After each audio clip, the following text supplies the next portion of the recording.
আসসালামু আলাইকুম এভরিওয়ান, নতুন ভিডিওতে আপনাদের সবাইকে স্বাগত। আজ আপনাদের সাথে শেয়ার করব অ্যালোভেরা জেল তৈরি।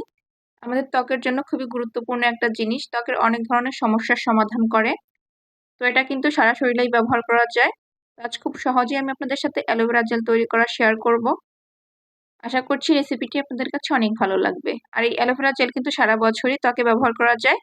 আর এটা ব্যবহার করার ফলে কিন্তু ত্বক আগের থেকে অনেক বেশি সফট, স্মুথ এবং ফর্সা হয়। তাছাড়া ত্বকের বিভিন্ন ধরনের দাগ দূর করতেও কিন্তু অ্যালোভেরা জেল সাহায্য করে। তো চলুন দেখে নিই সম্পূর্ণ প্রস্তুত প্রণালী। আমি বাজার থেকে একটা অ্যালোভেরার ডাল নিয়েছি। এখন এটাকে আমি কেটে নিচ্ছি। বাইরে কিন্তু অনেক বেশি এটা কিনতে পাওয়া যায়, যে কোনো দোকান থেকে আপনারা কিনে নিতে পারবেন। এখন এগুলোকে আমি একটু ছোট টুকরো করে কেটে নিচ্ছি। দেখতেই পাচ্ছেন আমি কিভাবে কেটে নিয়েছি। এখন পর্যাপ্ত পরিমাণে পানির ভিতরে এই অ্যালোভেরা গুলোকে ভিজিয়ে রেখে দিব। আমি প্রায় 20 মিনিটের মতো ভিজিয়ে রেখে দিব। অ্যালোভেরার ভিতরে কিন্তু এক ধরনের ক্ষতিকর উপাদান থাকে, যেটা হলুদ রঙের হয়ে থাকে। তো বেশ কিছু সময় ভিজিয়ে রাখার পর দেখা যাবে যে এরকম হলুদ কিছু উপাদান এর থেকে বের হয়েছে, আর পানিটা দেখতেই পাচ্ছেন একটু কালারফুল হয়ে গিয়েছে। অবশ্যই এইভাবে ভিজিয়ে রাখতে হবে, তা না হলে কিন্তু উপকারের বদলে আর অনেকটা ক্ষতি হয়ে যাবে ত্বকের। তো আমি এখন এগুলোকে একটু ভালোভাবে ডলে ডলে ধুয়ে নিচ্ছি। তারপর আমি টিস্যু পেপারের উপর উঠিয়ে এগুলোকে বেশ ভালো মতো শুকিয়ে নিব, যেন কোনো ধরনের পানি না থাকে।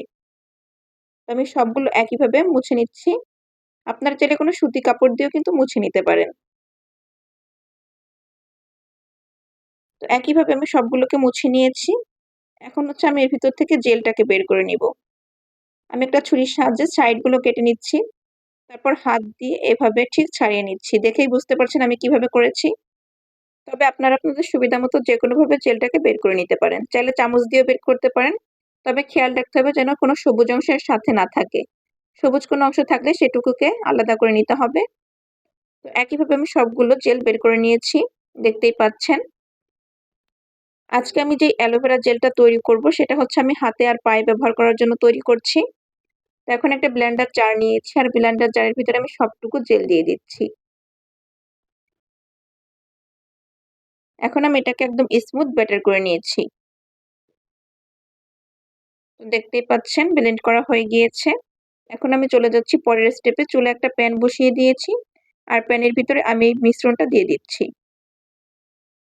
এর সাথে আমি অ্যাড করে দিচ্ছি 1 টেবিল চামচের মতো তিসি। এখন তিসিটা দিয়ে নেড়েচেড়ে ভালো মতো মিশিয়ে নিচ্ছি। আর চুলার জালটা অন করে দিয়েছি। চুলার জালটা লো মিডিয়ামে রেখে 5-6 মিনিটের মতো জাল করে নিতে হবে। এভাবে জাল করতে করতে দেখা যাবে এটা আগের থেকে অনেকটা ঘন হয়ে গিয়েছে। দোকানে যে আমরা অ্যালোভেরা জেলটা কিনে থাকি সেটা একটু ঘন হয়ে থাকে। তো আমরা যে অ্যালোভেরা জেলটা তৈরি করব সেটা কিন্তু অতটা ঘন হবে না, হালকা একটু পাতলা হবে। কিন্তু নিজেদের ঘরে তৈরি করা জিনিস কিন্তু অবশ্যই বেশি পারফেক্ট হয়। এটা অনেক বেশি উপকারী। চুলা থেকে নামিয়ে হালকা একটু ঠান্ডা করে একটা জালি ব্যাগের ভিতরে দিয়ে আমি এইভাবে এই রসটাকে বের করে নিচ্ছি। দেখতেই পাচ্ছেন আমি কিভাবে করছি। এভাবে ছেঁকে নিতে হবে যেন তিসিগুলো আলাদা হয়ে যায়। তো আমার এটা রেডি হয়ে গিয়েছে। অবশ্যই আপনারা এইভাবে একবার তৈরি করে বাসায় ব্যবহার করে দেখবেন, ইনশাল্লাহ আপনাদের কাছে অনেক ভালো লাগবে। আপনাদের ত্বকের অনেক বেশি উন্নতি করবে। তো দেখতেই পাচ্ছেন আমি ছোট একটা কাচের বয়ামের ভিতরে এটাকে রেখে দিলাম। আর আপনারা চাইলে কিন্তু এটাকে নরমাল ফ্রিজে সংরক্ষণ করতে পারেন, অনেক দিন পর্যন্ত ভালো থাকবে। আমি একটু হাতে ম্যাসাজ করে আপনাদেরকে দেখিয়ে দিচ্ছি। দেখুন হাতের উপর দেওয়ার পরে হাতটা এখন দেখতে কতটা মসৃণ লাগছে। আশা করছি ভিডিওটি ভালো লেগেছে। ভালো লাগলে অবশ্যই লাইক, কমেন্ট, শেয়ার করবেন।